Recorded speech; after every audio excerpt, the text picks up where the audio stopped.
Scoop, yeah, y'all, we got it. Scoop, yeah, y'all, we got it. Scoop, yeah, y'all, we got it. Scoop, yeah, y'all, we got it. Scoop, yeah, y'all, we got it. Scoop, yeah, y'all, we got it.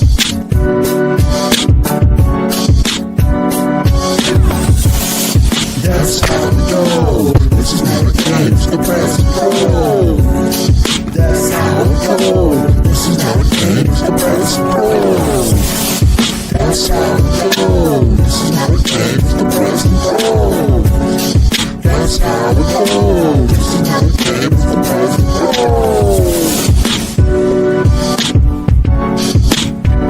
And now, get ready for Kendrick Haskins and Lloyd Spence, the press and the pros. Let's go.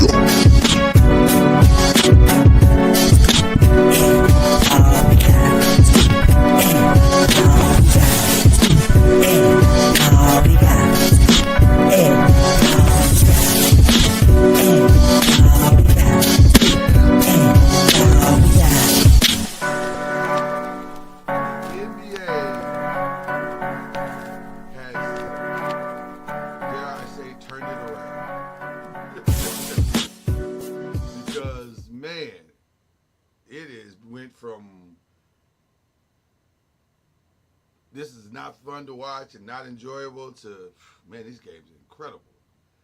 Now, and you know what? Oftentimes, Kendrick, we overreact anyway. When you think about it, we overreact. Are you frozen? Okay. I was like, there we go. I was like, am I talking to myself? It feels like, okay. All right. Hello, yeah. Kendrick. Yeah, our service be tripping sometimes. It be tripping. So, but no, back to what you were saying. I can hear you. Yeah, I can hear you fine. Yeah, we do overreact, especially when it comes to LeBron. We overreact all the time with him. But it's both ways. If they lose a game, sky's falling. If they win a game, they're going to win the chip. It's no in between when it comes to this coverage. That's very true. But I'm going to say this, though. Last night, I don't think was an overreaction. 50,000 points. Now, perspective. He's been there a long time. He's been playing a long time. But also perspective. He's been playing a long time. Yeah. Like, that's amazing. Like, to be still at an elite level. At this level. Yeah, it's crazy, man. And it's crazy. I didn't realize. My knee was hurting this morning. And I didn't realize it until they brought it up on Get Up this morning that he hasn't won an league MVP in over a decade. How's that happen? Yeah, I know it's voter fatigue, but usually that comes back around after a while. Yeah, it does normally. That's a great question, but I'm thinking about the last decade also, because now he's been with the Lakers. What? This is his fifth? No, this is his 7th or 8th year, right? I was thinking he came over because I'm thinking about the bubble seat when they won the title, so that would have been 20. But he was there like 2 or 3 years before that, right? Maybe 2. So yeah, I didn't realize he'd been there that long. I know, right? It's crazy to think. Like LeBron has had like 5 lives in the NBA, literally 5 lives. Yeah. So but when you look at it from that perspective, he's going on. He's getting close to being longer with the Lakers than anybody else at this point. Exactly. So but that was actually the point I was trying to make. They've only had one really great season. If you think about it, I know this is crazy. So here's what's interesting about LeBron. Among a million things. LeBron is going to go down as arguably the greatest player to ever play the game. But he will not be the greatest Laker.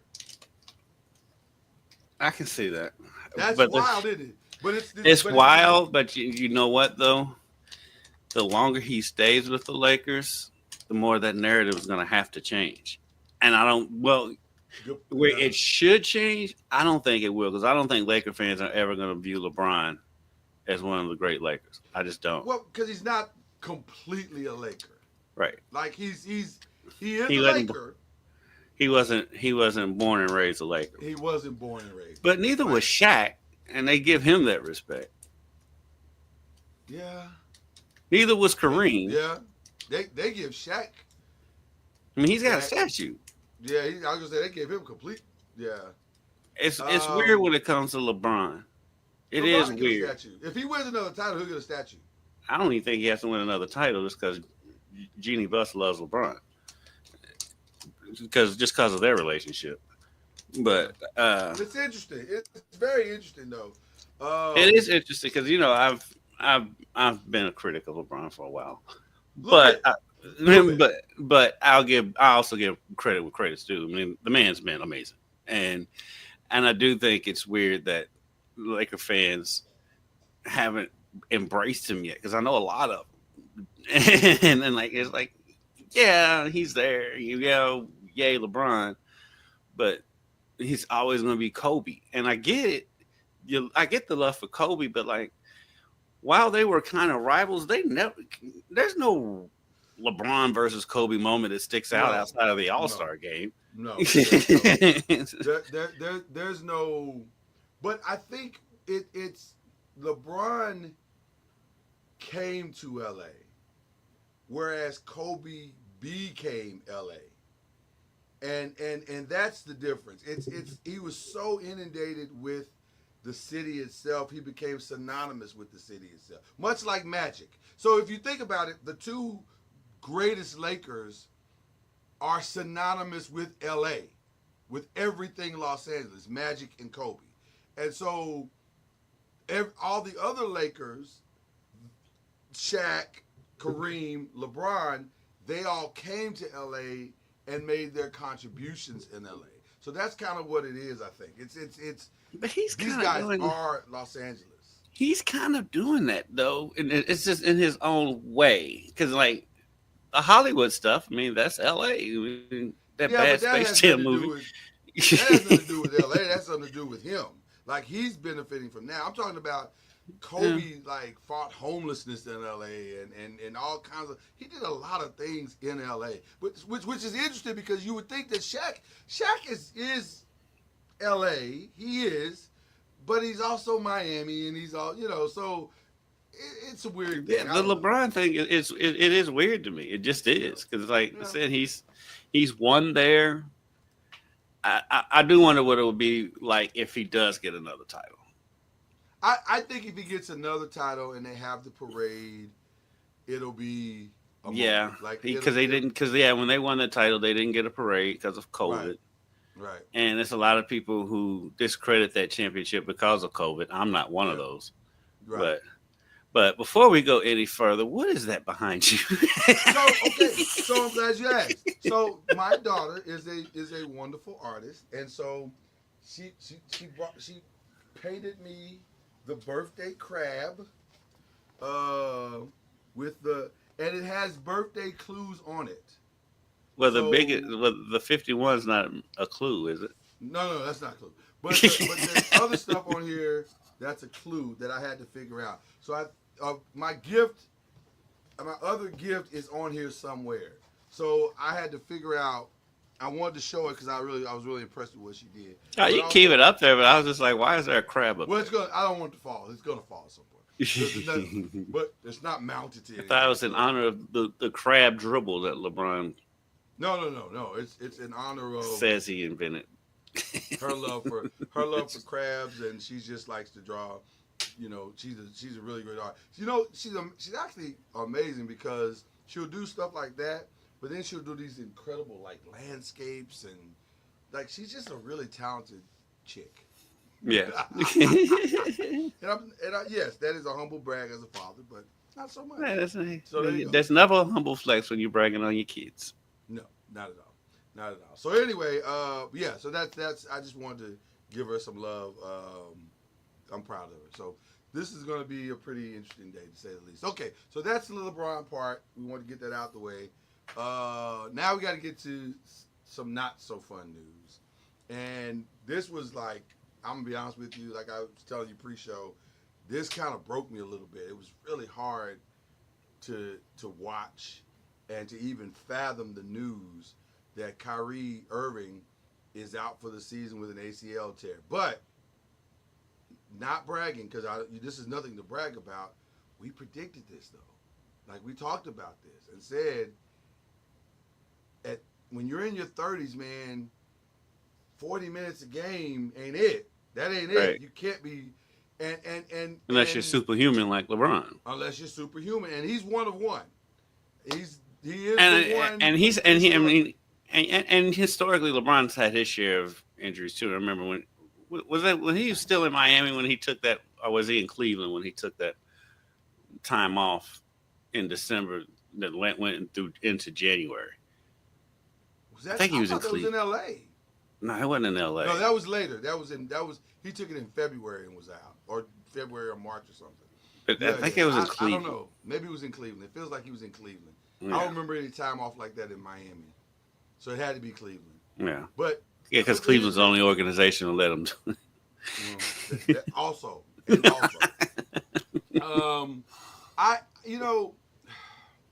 the thing that got me about the Kyrie thing is how eerily similar it was to his mentor and idol, if you can say it that way, the late great Kobe Bryant, and then also to his teammate Klay Thompson.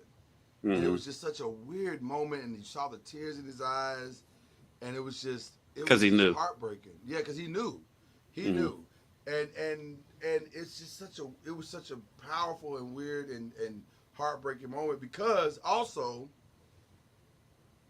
I think Kyrie, who is probably one of the most maligned players that's ever played in the NBA, especially with his talent level, had changed his narrative.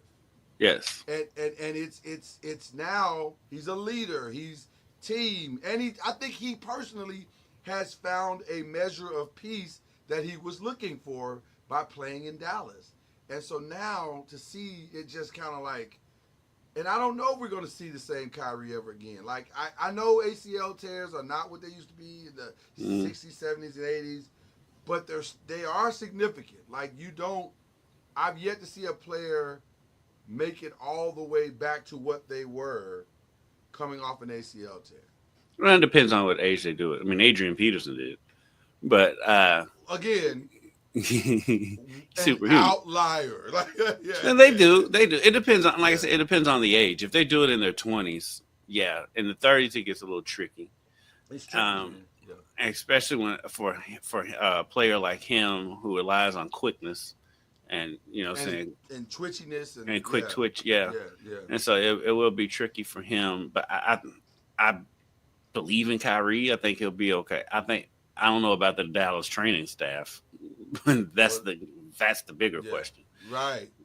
But I mean, shouts out to him for the way he just really just transformed the narrative and reinvented himself. I think he grew up a lot. I think being in Dallas, being with Jason Kidd, helped him out a lot as a man.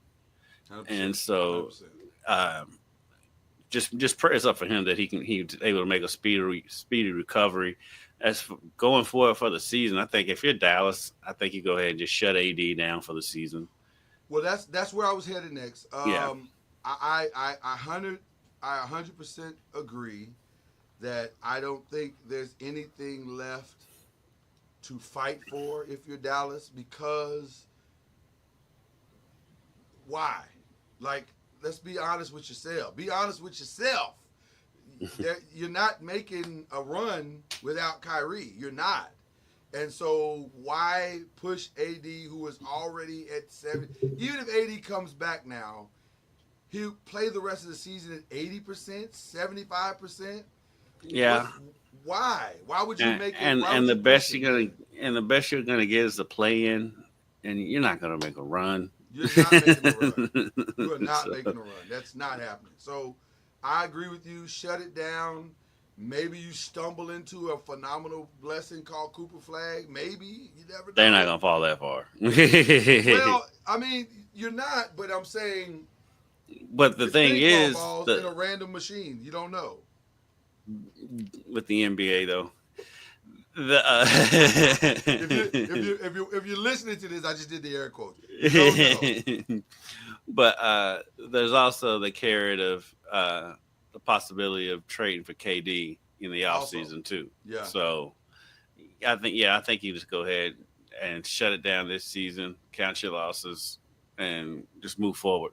Because I mean, Well, the since- thing Go thing with Kyrie's injury, though, even with all the advancements in that procedure and everything, it's still a year.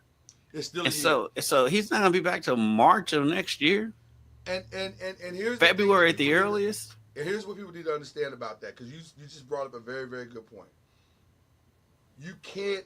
And I one of my best friends is also a physical therapist. So I asked him. I said, "Give me the timeline realistically, not ideally.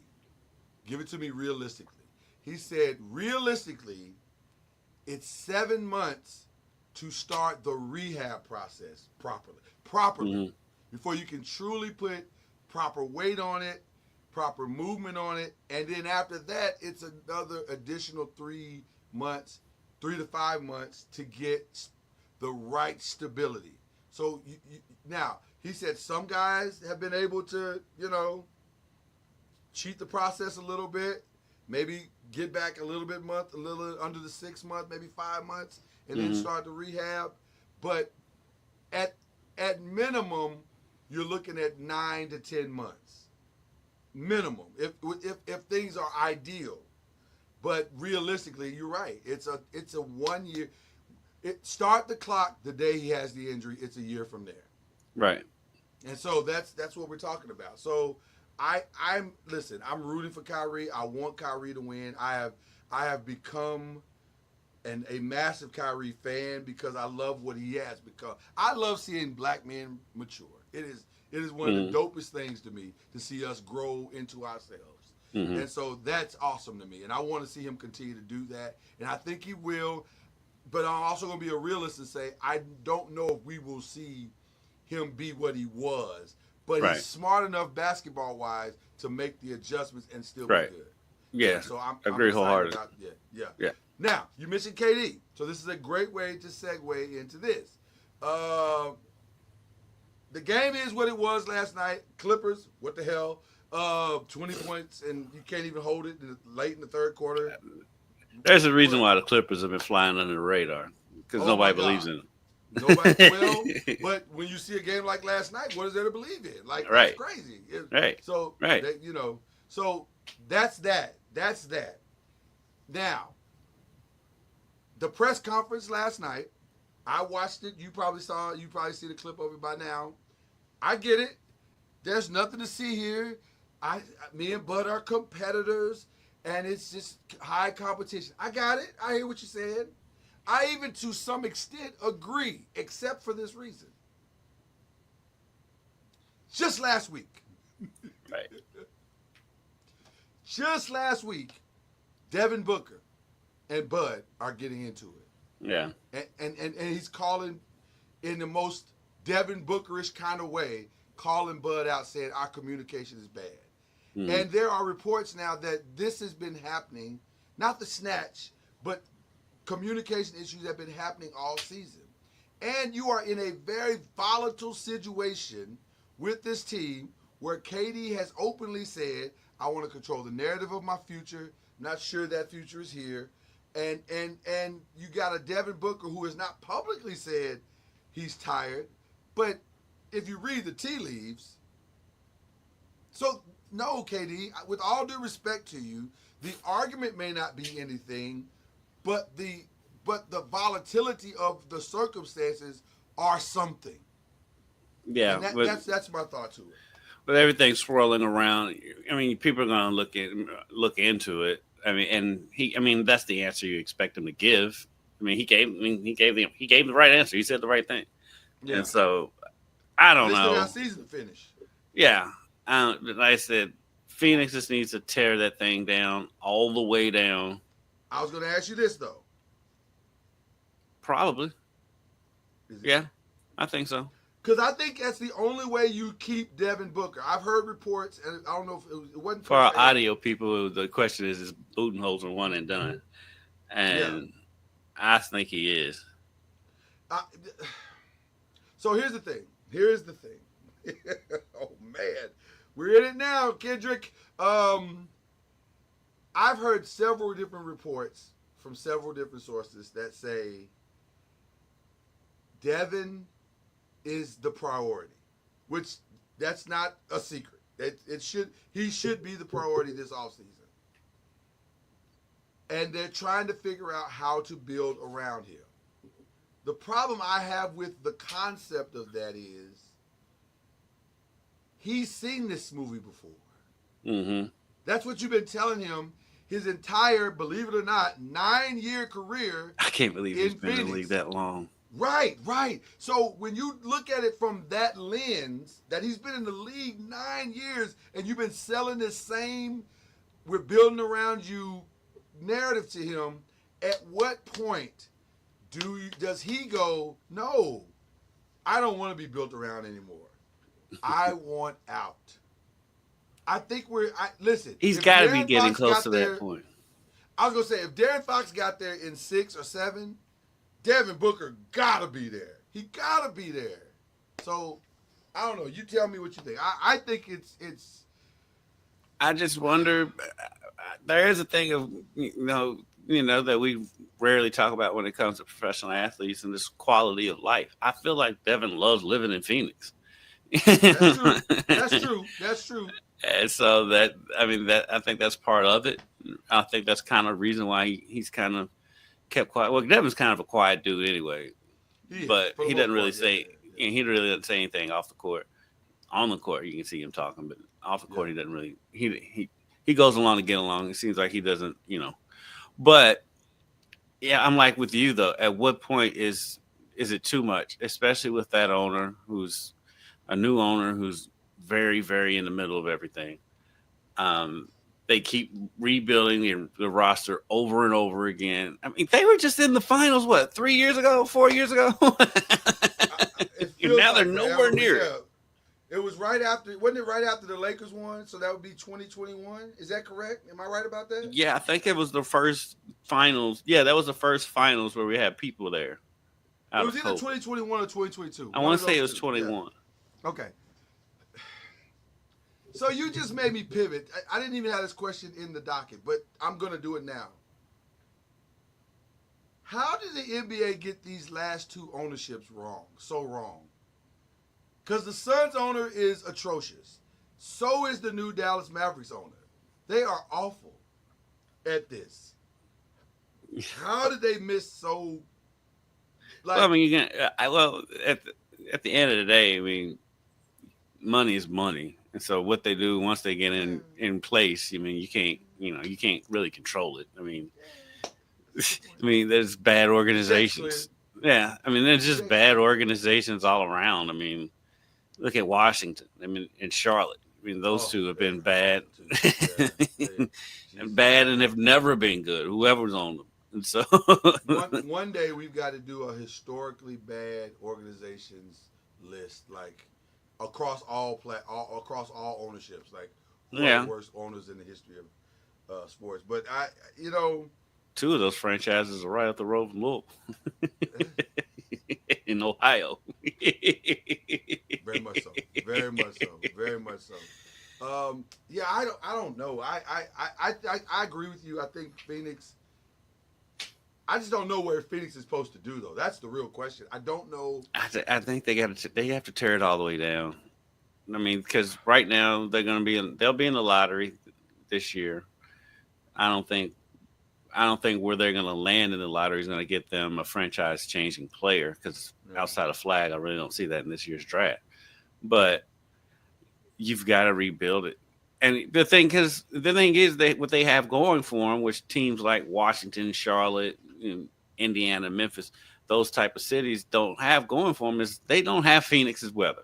They don't have the quality of life that you have in Phoenix. So free agents will go to Phoenix. I mean, obviously, look how many free agents have come and gone. So you have that advantage.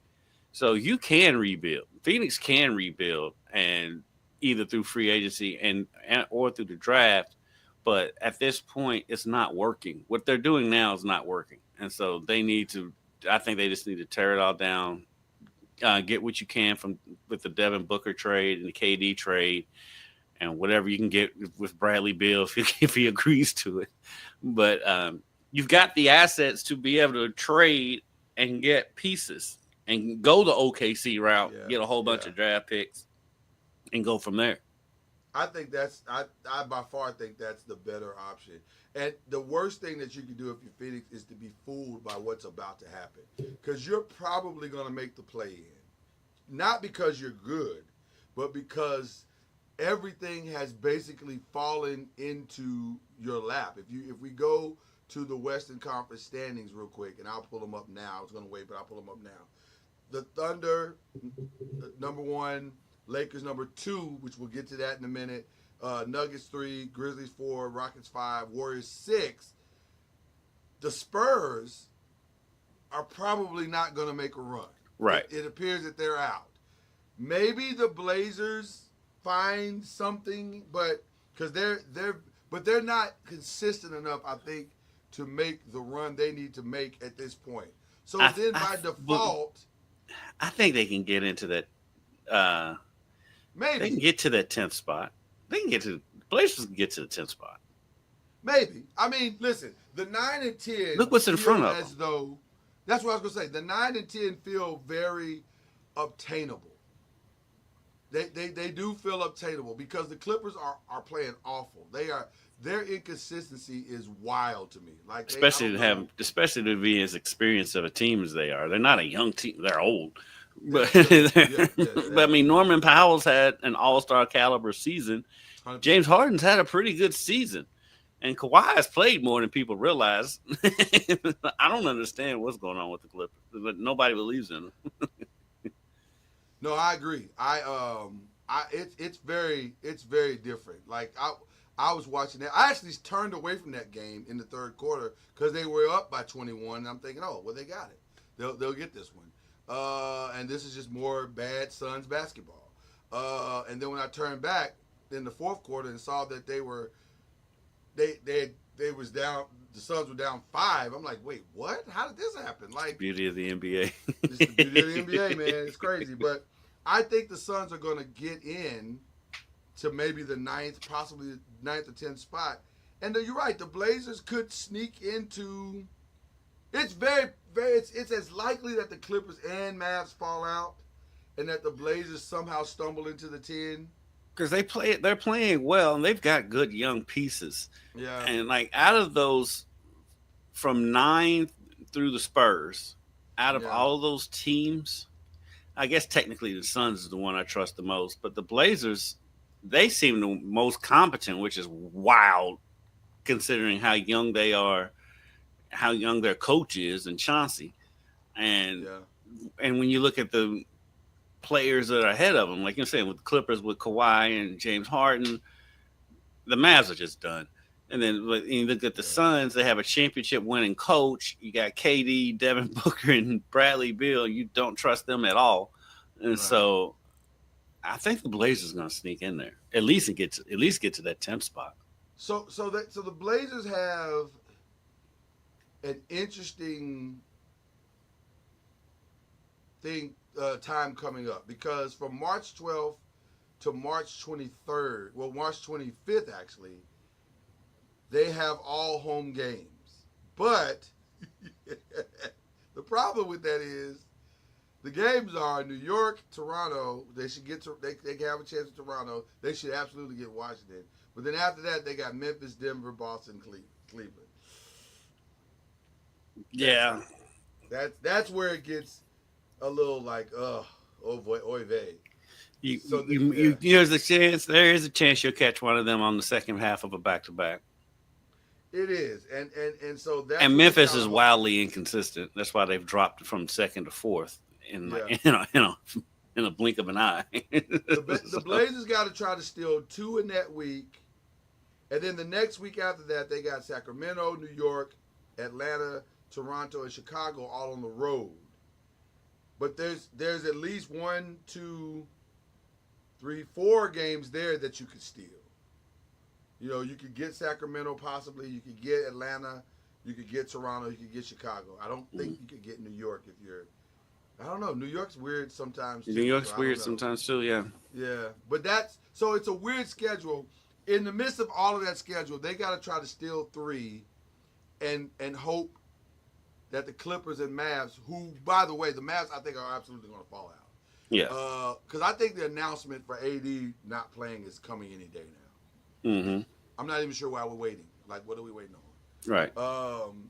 So that one spot's going to be available, and then you just got to pray the Clippers just keep clippering. Right. Yeah, so there you go. All right, bro. Not to hold you, but the Cavs and the Lakers are in a zone. Like, Yeah. that game Friday night with the Cavs in Boston. Mm-hmm.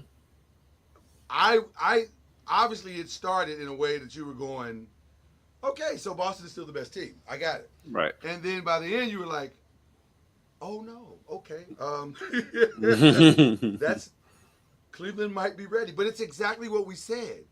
Cleveland is in that place where they have to start maturing Mm-hmm. and saying, we can win this. And that game, That may have that? that may have been what put them over the top mentally. I said it from the get go, from the day that trade was made. DeAndre Hunter is low key the best trade on the trade deadline that nobody was really talking about because everybody was fascinated with Luka, and understandably so. But DeAndre Hunter fits what Cleveland wants to do. I mean, he's the perfect piece for what they want to do because he's so versatile. He can do so much, and he proved it in that game. And he doesn't have to score. Can we talk about that for just a second? Because you just said something that was so powerful. He proved it in that game in this sense. And for those who understand basketball, you understand what you may or may, and those who don't, you may not understand what he's saying. DeAndre Hunter being able to take one of the guys on Boston's team and not lock him down, because he's not necessarily a lockdown defender. Well, you're not going to lock down any of those guys. Right. But he is a solid defender. He is he's a I can keep my assignment defender. Mm-hmm. And for him to be able to do that, because the Derek Whites, at some point, you can kind of slow them down. Yeah. And he did that. He's like, okay, Derek, you got me in the first quarter. You got me. But I'm just going to let you keep getting me. Mm-hmm. And by slowing down a Derek White, who is, to me, he is by far the X factor. I keep saying that. But because when he's hot, they're damn near unbeatable. Mm-hmm. Now, keep in mind, perspective, context, no Drew Holiday. Right, no Porzingis. And no Porzingis. But there's not a Porzingis a lot these days. Right.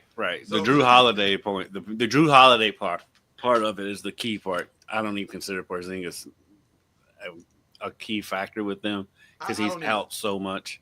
Yeah. But Drew Holiday is the part of the conversation that needs to be included in that because he means so much to that team, and he's such a great defender himself. Yeah. And he's not flashy at all, but he is as consistent, as steady, as good of a point guard as there is in the league. And so if you're missing him, that does make a huge difference. But regardless, you have a 20-point comeback in Boston like that on a national stage. I don't care who was out. That's going to give you confidence going forward. And then they have no answer whether Drew is there or not. They have no answer for Donovan Mitchell. They have no answer. Donovan Mitchell is playing insanely good right now. They're 10-0 in their last 10 games. They are 10-0. They're on an 11-game winning streak. That's the third or fourth game winning streak they've had this season. And I've seen a lot of the pundits say, well, we've seen Donovan's teams fall apart in the playoffs. I'm like, okay, but look at those rosters compared to the roster he has now. Yeah. When he was in Utah, he was the scorer. There was no option. Rudy Gobert was not going to be a go-to guy. Right. Now he's got that with Mobley. Jared Allen is so good inside. And now you got DeAndre Hunter. I mean, he doesn't have to do it all. And a lot of times, if you watch Donovan, he's a distributor for first two and a half through 3 quarters, then fourth quarter is Donovan Mitchell time. And so and him having the pieces around him to where he doesn't have to do it all for 48 minutes is a gigantic difference. Oh man. I think the key to their season, honestly, Kendrick, is the maturity of Darius Garland. Yeah. If he can continue to trend upwards and stay consistent, give them a solid 20 and 5 assists or 8 assists, somewhere between 5 and 8 to 10 assists a game, they can win this thing. They could be, at least they could get to the finals. They're the threat. They are the threat to Boston. They match up perfectly. And by the way, if they could keep forcing, because here's the thing that I noticed in that game, and you tell me what you think. The one thing that I see happening every time Boston seems to be in quote-unquote trouble is that you can force Jason and Jalen into one-on-one basketball because they will absolutely abandon the coaches. I forget his name. You know what I'm talking about. Mazzulla. Yeah, Mazzulla. They will absolutely abandon his playbook if they feel like the game is slipping away. And maybe that's what he wants him to do. It doesn't feel like the right thing to do, but they will abandon it. And Lloyd, it doesn't have to be out of hand that much for them to go into one-on-one mode either. 100%. We're down 3. Uh-oh, I gotta get a basket. Yeah, YOLO. Like, bro, calm down. But you saw that in that game, and so if you can keep doing that, because that's when the Boston is not very good. When they're when Jalen and Jason are doing their one-on-one thing, they are as beatable as any other team in the league. But when they're moving the ball around the perimeter and they're hitting their threes, they're almost impossible to beat. So, because they've got so much shooting 1 through 5. And they can defend. And they're great defenders, and they got so much length. And then they bring in Pritchard, who's just a dog on defense. Yeah. He's an annoyance. Right. But he can shoot too. Yeah, he can absolutely shoot. So absolutely. When Boston is playing team ball, good luck with that. But when Boston slips into one-on-one mode and I gotta prove myself, and it's just those two. You got right where you want them at that point. Yeah. So now, it's really more. And it's more Tatum than it is Jalen, to be honest. It's way more Tatum. Way more Tatum than it is Jalen. I think Jalen does it out of the irritation that Jason is doing it. You gonna do it? Okay, I'm gonna show you I can do it. Those two can't get along, right? We don't know. I'm speculating, but it doesn't seem. I think they are teammates, and that's it. Yeah. We have been put together for such a time as this, and that's where it is. They are as likely to stay together for another 3 to 4 years as they are to break up after this season. I mean, it's either one could happen at any time. Yeah. The other extremely white hot team right now is the Los Angeles Lakers. They are ahead of schedule. Yes. They are far ahead of schedule from a play-in team at 7 prior to the start of February to now number 2 in the Western Conference with seemingly no signs of slowing down. I listen. I thought that the potential of this was there. I didn't know it would happen this fast. I'm still pumping my brakes a little bit on it, though. Okay. Because you look at their opponents. They beat the Nuggets. But outside of that, they're not beating like the elite of the elite in the NBA right now. They're not, but here's where they're beating the teams they're supposed to be, which is a thing to be commended. But again, what I was saying at the top of the show, when the Lakers win, if they win a couple games, they're going to the finals. If they lose a couple of games, they're going to be in the lottery. It's just how the coverage of the Lakers go. 100%. But like perspective is never in the argument. But I mean, they're playing well. I'll give them that. They're playing well. I don't want to take anything from them. But at the same time, they had the one game against Denver, which Denver just did not look like Denver in that game. Jokic didn't do anything in that game. They haven't played. But you got to give credit for the Lakers on that too. Yeah. This defensive strategy was very, very good. Here's what I'm going to say to what you're saying. I want to see him. I want to see him at the end of the day. I want to see him play the Thunder. I want to see him. They play the Celtics. I think they played the Celtics this weekend. Well, listen, this next stretch is a telltale stretch. They got New York. They got Boston. March 13th, they're going to Milwaukee. They got Denver again. So there's some games in there where you're going to see if this is real. But here's what I'm going to say about everything you said, because I don't know if I disagree with anything you just said. But what I am going to say is this.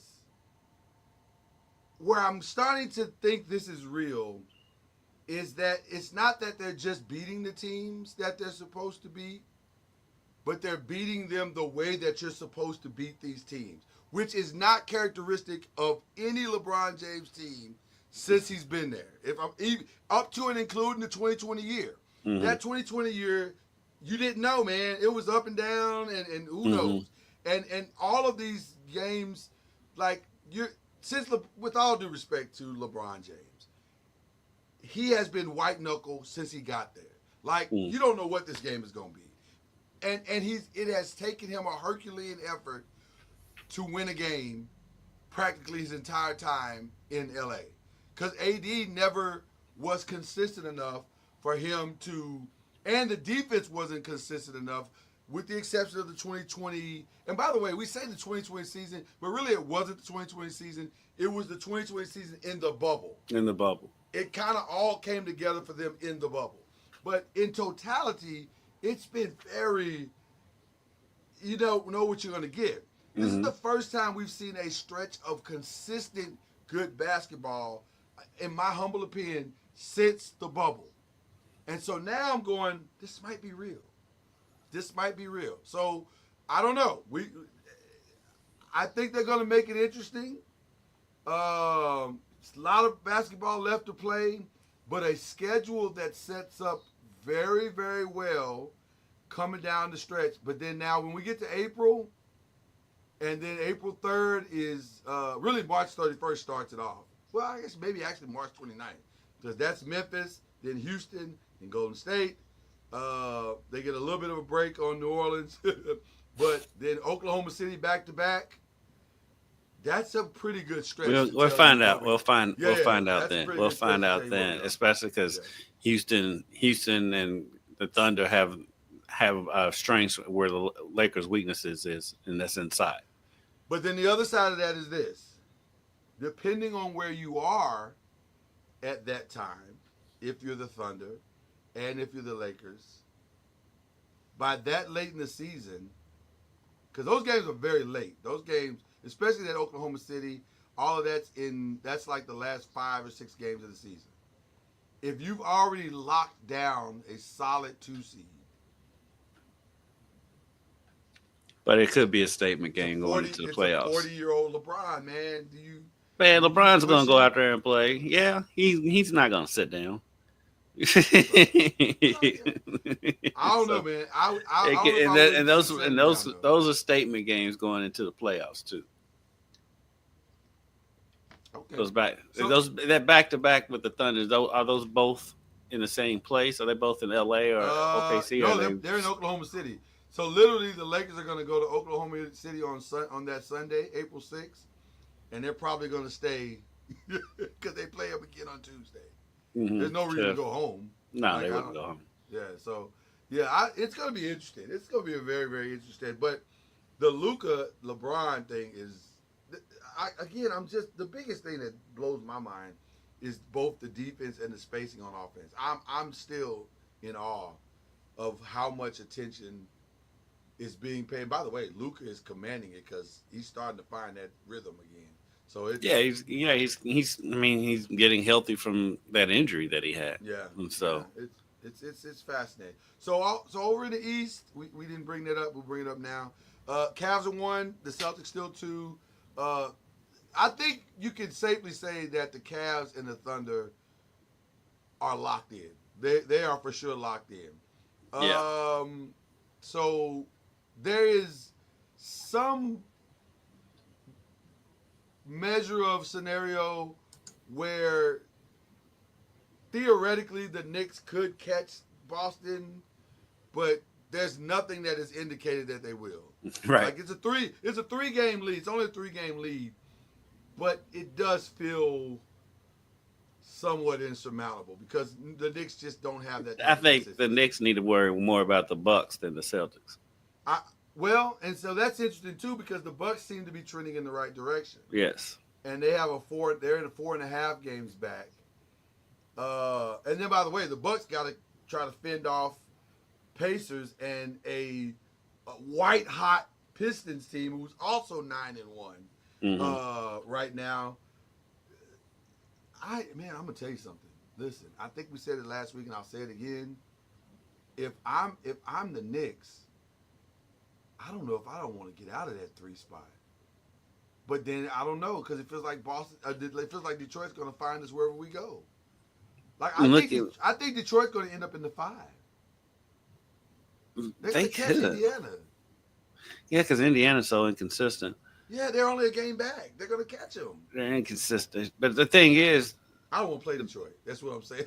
Well, because I'm looking at the Pacers, and you look at their roster, they should be better than what they are. Should be. And they're just they're inconsistent. But the thing is, they're a team that can get hot down the stretch and push the Bucks for that 4th spot. Looking at the Knicks, Bucks, Pacers have enough experience to where a young, fiery, and with nothing to lose Pistons team, they could overcome them in a 7-game series. I trust the Knicks and the Bucks in that scenario against the Pistons more than I trust the Pacers. You do trust the Knicks? In that scenario, yes. Okay. Because Brunson's been there and done that. Okay, all right. And the Thibodeau running them into the ground factor does not play. Not in the early rounds. Okay, but looking at the play-in, there's no way the Heat's going to stay there. And so I wouldn't be surprised. How far behind the Bulls are the Nets? Are the Nets? Yes. 2.5. I think when it's all said and done, the Nets are going to get into the play-in, and the Heat will be out. The Heat will be out. You think the Heat are going to fall all the way down? Mm-hmm. How many games behind the Heat are the Nets? Oh, they're like 9. Oh, never. Oh, 8.5. Well, that's too much. But the Heat are going to be down there, though. I mean, look who's. I mean, Hero and Bam. I don't see that really carrying you. And so, I mean, I don't think they're not going to with that 8.5 is too far, but they're not going to fall all the way out. Yeah, but I don't see the. But here's the. I'm going to say the same thing you're saying, but a different way. I think the Heat will be fine. I think they'll make the play-in, but I think they'll get bounced. They'll get bounced in both games. Yeah. Yeah. I think the Bulls will be right now. I think the Bulls will beat them. I think Magic can beat them. I think the Magic should be the best team out of there. The Magic shouldn't even be in this position that they are, but they've had a lot of injuries. Weirdly enough, I think the Hawks can beat them. Yeah. In a 1-game scenario. Yeah. I trust Trae Young far more than I trust Tyler Hero. Right. Yeah, so I think Miami's is going to be the odd team out of that spot. Okay, so that's what we have NBA this week. Let's get to the other stuff because the other stuff is good this week. It's really good. I don't know if enough is being talked about as it relates to this. So for those of you who are watching, and let me pull up the picture for it. Why Donovan and Coco pop up? We'll get to that in a minute. It's part of the other stuff. Deebo Samuel was traded to the Commanders. And that's a story in and of itself. But the thing that got me was it was for a 5th-round pick. Not comma, period. Right. That's why I told you when we first was talking about it. I was like, this trade's not as big as you think it is. But that's the part I don't understand, Kendrick, because Debo's been hurt for 3 seasons. and I'm not even knocking him. He's had major injuries. I mean, he's been playing through major injuries. yeah, I guess I'm looking at it going, I don't know. I'm stunned by the trade, not for it being traded. That part You just stunned by it. There was only a 5th round pick. It's just a 5th round pick. So somebody's going to come out in this looking really ridiculous. Either the Commanders, well, not ridiculous, because the Commanders didn't really give up anything to get him one way or the other. So they're probably fine regardless. Yeah, the Commanders But are if fine. he And is- San Francisco's the one that's, who can end up with egg on their face. But Because they could have got more. Like I think that's the best deal they could have gotten. I mean, think they've been so? shopped. They've been shopping him, obviously. I mean, Debo's not a spring chicken, and he's had a ton of injuries. it's wild to me that Debo I mean, I think the most of Washington's going to get out of him is a season. one season? You think it's one season of being very productive. of productivity? Yeah. Wow. Hot take of the night. Or the morning. It's wow. And it's no knock on Debo. I mean, if he's right, I mean Debo is awesome. But I just don't. You don't know which one you're getting. That's I think the injuries have just piled up on him. That's crazy to think about for a guy who's only been in the league. Now, this is the part that's going to blow out everybody's mind. He's only been in the league 6 years. But It feels like he's been in the league forever. Mhm. But he's only been in the league 6 years, since 2019. That's it. Yeah, the injuries have just piled up on him, though. Yeah, Yeah, he's 29, so he'll turn 30 at the end of the year end of the year next year. And by the way, what is he? That's the real problem of his entire career. What is he? But he's a wide receiver. Is he a running back? Is he? But I think they put him at running back because he's so big. Which is what Washington. But he's a receiver. Cliff Kingsbury is absolutely going to use him the exact same way. I don't think he will. I think he has to. If you're going to get any of this production that you're talking about out of him, I don't think. I think he'll line him up there sometimes. I don't think he'll run the ball as much as he did in San Francisco. Part of the reason why he ran the ball so much is because McCaffrey's hurt all the time. But see, I don't think Washington's running game. Brian, is it Thomas? I think it's Thomas, right? Is it Robinson? I get confused because there's like 3 Brian Robinsons in the league, and they're all, and they're all running backs, I believe. So whoever their running back is, Brian whatever, he is good, but he needs a complimentary back to go with him to, I think, be great, which is why I think they made the trade for Debo. And so now you're looking at him going, if you're going to get, because I don't think Debo is still the separation, I can be dominant Debo anymore. I agree with you. The injuries have done what they've done, and he is what he is. So now I've got to use this guy multiple ways in order to get, I need him to get 1,000 yards, and the only way to do that is to mix him up the same way that San Francisco did. That's what I'm looking at. See, I don't think you're gonna get 1,000 yards out of him. I don't either. They still got Austin Eckler. Yeah, but Austin Eckler is not. He's fine. I mean, he had a good season. I mean, I'm scrolling through the roster. I mean, yeah, Brian Robinson, Eckler. Robinson. I thought it was Robinson. Yeah. You got Chris Rodriguez, who gave him some good, gave him some carries too. And so you're not gonna. I don't think you're gonna see Debo running the ball as much as you did in San Francisco. Okay. I listen. I tend to think they don't have a choice in that matter, but it's going to be interesting to see which one of us are correct in that thing. But a 5th round pick only, man, that's wild to think that he's only been in the league 6 years, and we're already at his value is. You could argue his value is plummeted. Like that's because 3 years ago that wouldn't have been true. It's the injuries. Yeah. All right. everybody's saying that the story here is that Hard Knocks bounced out of North Carolina when they had apparently had an agreement in principle that Hard Knocks was going to be on University of North Carolina football. I don't think that's the story. That never made sense. Huh?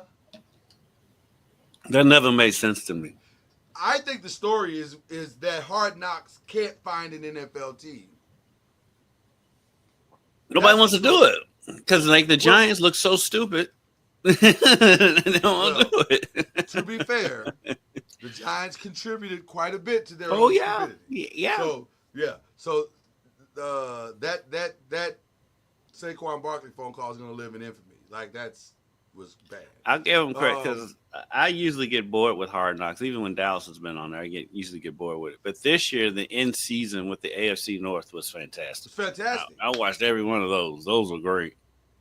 But is Hard Knocks has Hard Knocks become more intrusive than, and maybe dare I say disruptive than we think it has? And maybe that's. I always thought it was.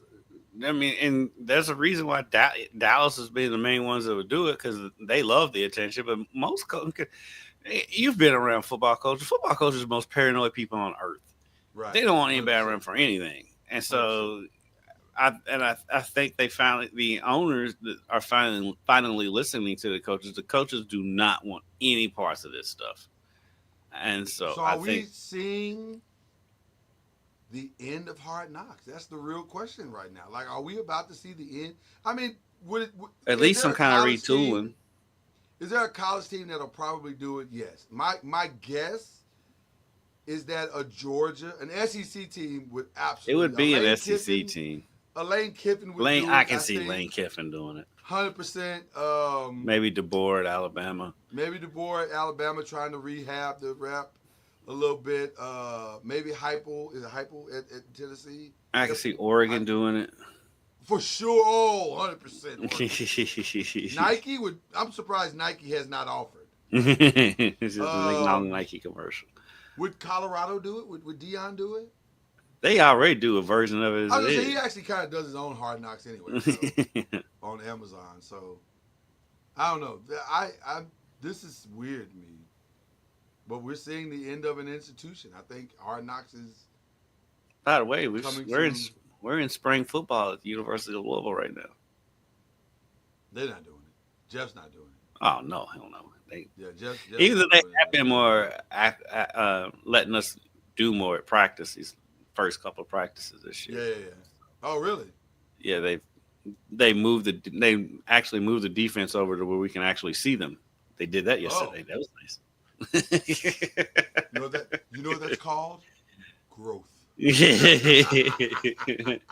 they made Ron English available yesterday for a press conference. So lo and behold, we go to practice and there's the defense. I got more video of Ron English than I have in the 10 years he's been here. 10 years he's been there. How's that guy working out? Deion, is he working out as the receivers coach? We've been to 2 practices. They've had 2 practices. Okay. I've seen it. You asked me what this picture was about. Apparently, they are dating. I've known that for a while. They've been dating for a while. Have they been dating for a while? See, I'm on the outside. I didn't know. Yeah, she's been courtside at games. Yeah. At Cavs games or Louisville games? At Cavs games. Really? I'm on the outside. I didn't know that. Yeah, I saw her in the game earlier this season. That's a good look. Yeah, they're a good looking couple. Yeah. They're a good looking couple, and she seems like a very good girl. Well, the reason I found out is because, Club Shay Shay is going to tell you. Club Shay Shay has, I ain't going to say deteriorated, but it has become. It hasn't deteriorated. It's been what it's been the whole time. Very, very Oprah-ish. Yes. It's very Oprah-ish now. It's the new Oprah. But yeah, it's the new Oprah. The whole thing with Chad Johnson and Cameron is so stupid. I'm like, you two. I'm not. Grow up. If you're a 50-year-old man and you're still fighting, it's you. Right. You're the problem. Right. You are the problem. And Cameron's fighting with somebody every week. Right. And Mace just sits there and laughs. Now Mace cracks me up because he just laughs the whole time. Right. He's like, I'm on a podcast with an idiot. So I gotta bring this up because I came to a very staunch realization this week. Yes, I want to hear what you say because I've been very irritated with people because people are stupid and don't listen.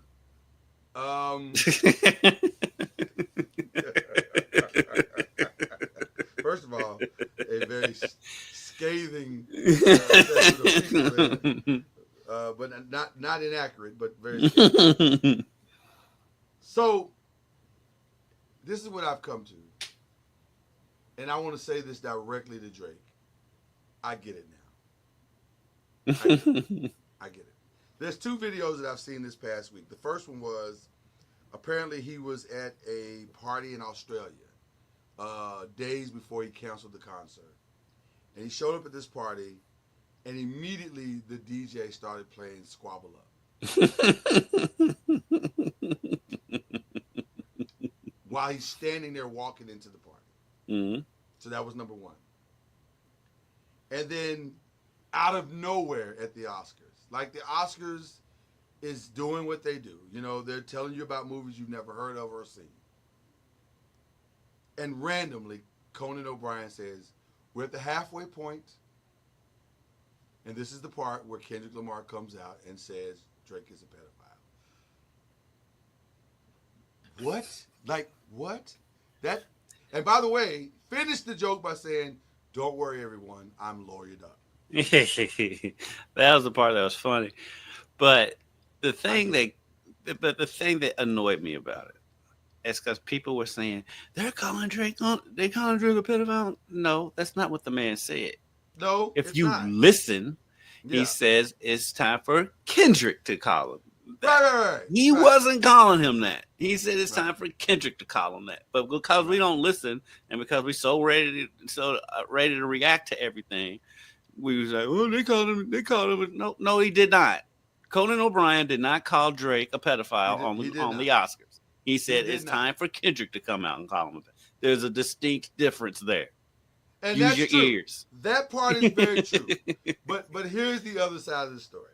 And this is the reality that we have to all come to at this point. I get it. Drake, I get it. I get it now. I didn't get it before, but I get it now. He did it to himself. It's a hard life. And by the way, I was in a conversation with somebody yesterday, and they pointed this out to me. Because I, in my mind, we have to remember this has been going on for now a year, right? This beef. And for the better part of that year, Drake has been quote unquote losing. Not even quote unquote, like literally losing. Mm-hmm. But there seems to be no end in sight because the next award show, for those who don't know, is the BET Award. And in my mind, I said, well, Kendrick's already won those awards, right? He's already won for Not Like Us. No, because Not Like Us had only been out a month at the time it came out, which disqualified him from that BET Awards. Because for perspective from living in Louisville, Not Like Us came out on Derby Day. That's what I'm saying. So the award nominations had already come out for BET. So So now he's going to be in this cycle of the BET Awards, and he's probably going to get like 10 of them, and you're going to have to hear it again. And this so I realize now, if you can't go to Has the American Music Awards happened yet? Yes, that happened. I don't know. No? Yes, it happened. I think it happened at the end of last year. On the podcast. Yeah, it happened at the end of last year. And I think they've already settled all of those. I think. Mm-hmm. I can't remember because all of them move because they're not the same time every year. I guess what I'm saying is I understand. Because you can't. There's no place of reprieve for him. He's getting it all over the world. He's going to Australia. There's no reprieve. Where can he go? You know where he can go? To that giant mansion he has in Toronto and just chill out. He can go to Canada and be fine. I He's the one that wants to go away. He won't go somewhere and sit down. That's the problem. He needs to just chill out, go away. I use Rick Let Pitino. this die down. Yes, I used Rick Pitino as an example the other day. I was on a radio show. I was like, Rick Pitino went away, went low key, went to Iona, and he was out of the limelight. And now look at him now. He's got a top 5 team. Nobody's talking about any of the madness and any of the nonsense that went on here anymore. Because he went away. It'll die down if you go away. Just go away and go work on your music and put out a good album. Quit putting out this nonsense he's been putting out and put out, because he can do it. I mean, the dude's talented. I'm not a fan, but he is talented, and he can put out a good album. He just got, if he take his time and work on it and quit trying to hurry up and just put stuff out there. It's his pride. You're letting your pride guide you right now, and that is really the problem. Because if you just do exactly what Kendrick says, it's okay. Listen, you are not the first person to lose a rap beef, bro. Right. Matter of fact, you're not the first so-called great artist to lose a rap beef. Listen, the Nas and Jay-Z fans are still arguing about who won that beef. And most people side on the side of Nas. Right. You know? So, and it didn't hurt Jay-Z at all. Because he went away and said, oh, you guys think I lost? Blueprint. Right. And then you know what I'm saying? So it's okay. And you know me, I don't like either one of their diss songs. Either was droning on, and I thought the takeover was just boring. It's fine. They're not classic diss songs to me. Like no. I don't want, listen, a diss song to me, there's no subliminals. I'm coming at your neck. A diss song is that broomstick fits so perfect. That's a diss song. And I give Ether credit. Ether did have the better beat, so I guess by that I would say he won. But I was like, neither song was even. I was like, neither one of these songs. But it's listen. I agree 1,000%. It's time to go just sit down, bro. You got, first of all, in the words of Kendrick, you got a son to raise. Like, just go do that. How about do that for a couple of years and embrace that fatherhood and the other kids allegedly, right. Do that for a while. So but if you keep doing this, you're gonna be in therapy by the end of 2025. Like it's because it's not gonna stop, and people aren't gonna stop. They're gonna keep trolling you because you're trollable. He was at WWE this weekend. He was. He was at the Elimination Chamber, which, by the way, if you are a WWE fan, which I am, wow, a guy. This picture here, wow, John Cena as a heel, as a full-on heel, wow. By the way, John Cena's on a farewell tour. Like this is his last official wrestling year. He will not wrestle after this year. Which means at the last part he'll turn back babyface. Oh, of course. But why does he look so bad? He looks bad though. He doesn't look healthy. Well, he's not. Oh boy, we're in some dangerous waters now. I think his regimen. I'll say it this way: his regimen has changed tremendously since he's been acting, and so he is not as required to look as bulky as he has looked in the past. I'm not even talking about body. I mean, his body still. I mean, it doesn't. He's not as bulky, and he doesn't look a little bit. But his face looks emaciated. His face looks old. Oh, man. Well, he is old. He's like close. That old? He's not. He's younger than me. Well, in wrestling terms, he's not young though. I mean, The Rock looks better than him. Rock's 60. Damn near. And then I don't understand the point of Travis Scott. Well, listen, Travis Scott, I know what they're trying to do and they're trying to trend to do. Right. But boy, that was a disaster this weekend. Did you hear about what happened? I heard he really hurt Cody Rhodes. Oh, he slapped the fire out of him. Like he busted his eardrum. Mm-hmm. Like he slapped him in the face, busted his eardrum. I was like, Trav, you got to go to the classes, bro. You gotta there's That's on, classes on how to do this right. And well, that's on the WWE. They didn't want to let him in there. yeah, I wouldn't have. That was I know Cody Rhodes had to be pissed fire. But also with the WWE, though, you don't know what's true and what's not. That may have happened, it may not have happened. may not happen to. I don't know. Yeah, that's a good point. That's a very good point. But yeah, that was an interesting moment this past weekend. But to your point about Drake, like, bruh, it's okay to go away. Yes. You could listen. Wrestlers go away all the time and come back, and they were the heel. And then they come back. John and everybody Cena loves them. John Cena, right? And Just The go Rock. away. Go away. It's fine. It's fine. Give yourself some time. I do have a melancholy and very sad and also shocking thing. You know, the Angie Stone thing was like, That really flew under the radar. yeah, that was wild, bro. I didn't realize that she was. news. I didn't realize she was in her 60s. Yeah. Oh yeah, Angie's been well. So, oh man. So interestingly, when Angie really broke, like she was in a group at first, Hmm. and then she became a solo artist.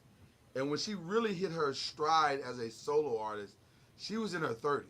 Hmm. So the thing, and so here's how trifling the internet is. Here's how trifling the internet is. Upon her passing, there were trolls on the internet saying, doing the math, like you, and said, "Oh, I didn't realize she was in her 60s." Then they started doing the math and said, "Wait a minute, she has a son with D'Angelo." Well, how old was D'Angelo when they got together? I mean, yeah. If you do the math, you would be correct. He was 19. That's legal. Or they had their son. I'll say that. They had their son when he was 19. I don't know how old they were when they got together, and I don't want to do that to her legacy because I don't know. But the trolls were saying, see, if Angie was a man, they'd be ripping her apart because we don't know. We don't know. And a woman just died in a car accident. So can we just leave it alone? Right. Let's just leave it alone. That's what I'd like to do. Just leave it alone. You didn't have the wherewithal to think about it when she was alive, so let's move on now. Right. Right. So that's where I'm at with that. So I just wanted to give that cachet. So that's the other stuff that is going on. So in the world around us. I think that's all I got as far as the other stuff. You got anything? Did I miss anything? I think I got No, we good. We good. the good stuff, I guess. All right, so who we shouting out, my brother? Who we shouting out today? This was the NBA show. I say we shout out. I'm gonna shout out a legend, Steph Curry. The performance he put on against the Knicks, Oh, and how he's been playing since that Jimmy Butler trade. The 50 burger he put on Orlando. I mean Steph just he's behind Michael Jordan for me to watch play basketball. 100%. He's my second favorite player. Maybe I'll give he's right. It's Michael Jordan, Magic Johnson, and Steph Curry for me. 100%. 100%. No I different love order. Steph is must see TV for me. He is, and this is me as a Laker fan. I'm watching Warrior games when they come on. That's what I'm going to do. I'm gonna be honest with you, man. When Draymond said at the All-Star game, we're gonna win a championship, I was like, come on, Draymond. Come on, stop. Like, stop. And I'm now at stop. I don't think they are, but we didn't mention them as one of the hottest teams, but the truth is 8-2 over the last 10, 7-1 since Jimmy's been there. Mm-hmm. I mean, and the most favorable schedule in the West coming down the stretch. Like, they will not have to hit. They will not have to play some of the teams that the Lakers and the Thunder and the Nuggets have to play coming down the stretch. It is not unreasonable to think that the Warriors could fall into the 5 or even the 4 spot. They are only 4.5 games back. Well, let's do it this way. This is even better. Let's do it this way. They're only 3.5 games back of the 4. Mm-hmm. And Memphis, like you said earlier, is free falling, as the song says. Yes. So And Ja's in and out of the lineup all the time, so Jaren they can't Jackson get any. is starting to get Jaren, ankle I think injuries. Jaren Jackson just got hurt, and so Yes. they're I'm just saying. Golden State can catch him. I'm just saying. Because like Memphis is, I mean, listen, I went up there and saw. Like, you could tell that their chemistry's not there because they're in and out of the lineup all the time. The X I mean, factor of you this- realize that Ja he had missed too many games for any eligibility award before the All-Star break. before the All-Star. That's exactly right. That's exactly right. It. I'm going to ask this question. I know we're headed toward the close, but I'm going to ask this question now. Are we sure that Oklahoma City is the best team in the West? Yes. Yes. Okay. I mean, they got a dude coming off the bench dropping 40. Yes. No. I didn't say is Shai Gilgeous-Alexander No. the best player in the West right now. He No. absolutely is. No, that's not what I'm talking about. That's not what I said. I know what you said. They had a guy come off the bench Oh, you're and talking drop about 40. yeah, but he's not dropping 40 on a regular basis. But you have that and who coming did he off. drop that 40? Who did he drop that 40 on? Let me look at it because he's got. But what I'm saying is they have that capability coming off the bench. Well, so does the other teams. Who Denver doesn't have somebody they can drop 40 whenever they off need the to. bench? Off the bench. We've seen Michael Porter get hot. He ain't dropping 40. I mean, And a lot of games he starts. Listen, okay. I'm not saying. All I'm saying is, March is going to be very, very, very interesting. It's going to be very interesting because prior to February, if you'd have said the Lakers and the Warriors are going to make a run, I'd be like, I don't know about all that. Like, they all right, but I ain't. Yeah, a was it run- Aaron Wiggins? Was it Aaron Wiggins that dropped 40? I think it was. Was it Aaron Williams? Or who was it? Or was it? I thought it was. You talking about for OKC, right? Yeah, I think it was him that had a 40-point game. 40 burger. There was a blowout win, whoever it was. Was it against Atlanta? Was that one against Atlanta? Hold on, let me see it. Because I've got his. I just pulled up his. I'm trying to pull up his season stats, but ESPN's acting weird. I may have to go to I will NBA.com. help you, sir. No, it wasn't Atlanta.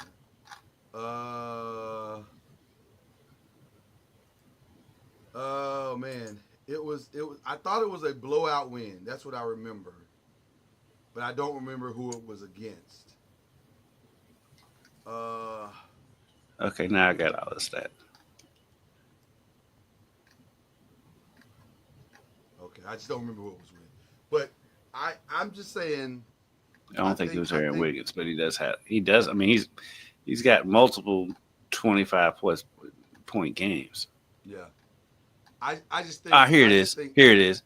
He had 41 against the Sacramento Kings in a 144-110 win. Yeah, I remember it being a blowout. They blew somebody out bell to bell. That I'm was just back on saying. February 1st. I'm just saying, man. I don't know. We're gonna see. We're gonna see. It's gonna be interesting. March is going to be very interesting. It's gonna be very interesting. It's And gonna it'll be all very- fly under the radar because we'll all be watching the NCAA tournament. Well, that is also true. That is also true. Definitely want to give a shout out to the Fam Bam. They have they hit me up at midnight with the birthday wishes and greetings. I'm thankful for that. I'm thankful Yes, for happy everybody who's- birthday, Lloyd Spence. Thank you, sir. Thank you. I love March 5th and March 6th because I get to do the birthday on the 5th and the anniversary. Anniversary on the 6th. Yep, That's so what it's you gonna call be- a tragedy. Because I knew this day would come, Kendrick, that I'd Mhm. be 50 and I have to try to remember when my anniversary is. I don't have to remember now.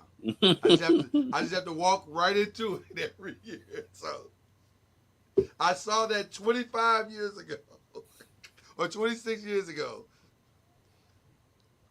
Crazy. It's all about planning. It's all about planning. So yeah, I'm really thankful for 51 great years of living. So looking forward to 50 more if I can get them. So there God you go. willing. God willing, I'm looking for the next few chapters.